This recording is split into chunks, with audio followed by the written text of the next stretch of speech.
بسم اللہ الرحمن الرحیم۔ حج پر جانے والے لوگ جب اپنے تمام اعمال مکمل کر لیتے ہیں، یعنی وقوف عرفہ، مزدلفہ، مینا، سعی، حلق، قربانی، طواف زیارت،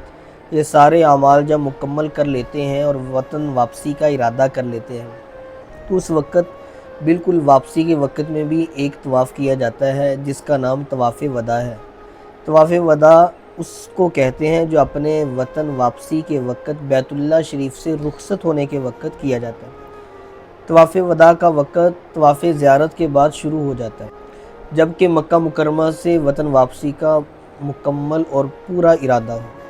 طواف وداع کے وقت میں اگر نفل کی نیت سے کوئی طواف کر لیا جائے تب بھی طواف وداع ہو جاتا ہے۔ لہذا جو حج پر جانے والے لوگ ہیں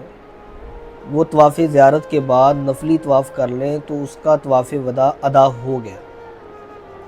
اور اس کے ذمے طواف وداع واجب نہیں رہتا۔ البتہ مستحب اور افضل یہ ہے کہ عین واپسی کے ارادے کے وقت باقاعدہ مستقل طواف وداع کی نیت سے یہ طواف کیا جائے تاکہ آخری ملاقات میں بیت اللہ شریف کے ساتھ ہو۔ اور اگر کسی نے طواف وداع کر لیا ہے لیکن بعد میں اور طواف کا اس کو موقع مل گیا، کسی وجہ سے اس کی فلائٹ جو تھی لیٹ ہو گئی، موسم کی وجہ سے یا کسی وجہ سے، تو پھر اس کے بعد اگر وہ طواف کرنا چاہے تو کر سکتا ہے، اور جو بالکل آخر میں طواف کرے گا وہی طواف وداع اس کا شمار ہوگا۔